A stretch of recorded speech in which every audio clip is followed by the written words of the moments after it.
भारतात वैद्यकीय महाविद्यालय बांधले असते तर आमचे विद्यार्थी परदेशात गेले असते. प्रवीण तोगडिया यांची प्रतिक्रिया. क्या लगता है उत्तर प्रदेश में किसकी सरकार बनेगी? क्या राम भक्तों की सरकार बनेगी या राम भक्तों से गोलियां चलाने वाली? क्या लगता है आपको? बस इसी मार्च में उत्तर प्रदेश की जनता जजमेंट दे देगी, परंतु राह कठिन है क्योंकि किसान नाराज है और आंदोलन में 700 किसानों की मौत हुई है। अभी तक मरने वाले किसान को मुआवजा या समर्थन मूल्य का कानून नहीं बना है, इसलिए राह कठिन है। कल यूक्रेन में भारत का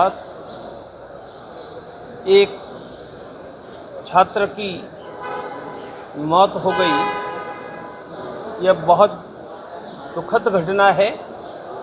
हमने अपने बेटे को डॉक्टर बनाने भेजा था, वह डॉक्टर नहीं मरकर आ रहा है।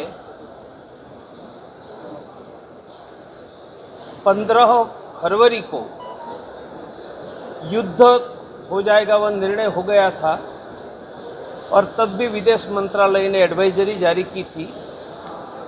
तभी यूक्रेन के सभी छात्र 18,000 छात्र है, 2,000 अन्य, उनको भारत में लाना चाहिए था। खाड़ी युद्ध के दौरान भी लाए थे। भारत सरकार ने देरी की है और उनकी कीमत एक बहुमूल्य जान और आगे क्या होगा पता नहीं है। और यह हो रहा है, उनके लिए सबको चिंतित होने की ज़रूरत है। देश की इस समय सरकारी मेडिकल कॉलेज में 45,000 सीट है और भारत के 70,000 से ज़्यादा छात्र विदेश में पढ़ रहे हैं। विदेश में पढ़ने जाने का ये MBBS का शौक़ नहीं। डॉक्टर प्रवीण तोगडिया भी 45 साल पहले भारत में MBBS बना था। हमको इंग्लैंड अमेरिका पढ़ने तब नहीं गए थे, तो शौक़ नहीं है, इसलिए जा रहे हैं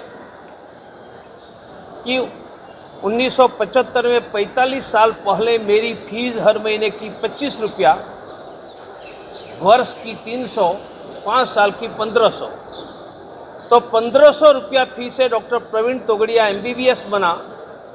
आज भारत में 75 लाख से 1 करोड़ नहीं होगा उनका बेटा बेटी टैलेंटेड MBBS नहीं बन सकता है। उस स्थिति में 25 लाख में यूक्रेन में, रसिया में, चाइना में, उज्बेकिस्तान में, तजाकिस्तान में, मलेशिया में डॉक्टर बन रहे हैं। इसके कारण जा रहे हैं।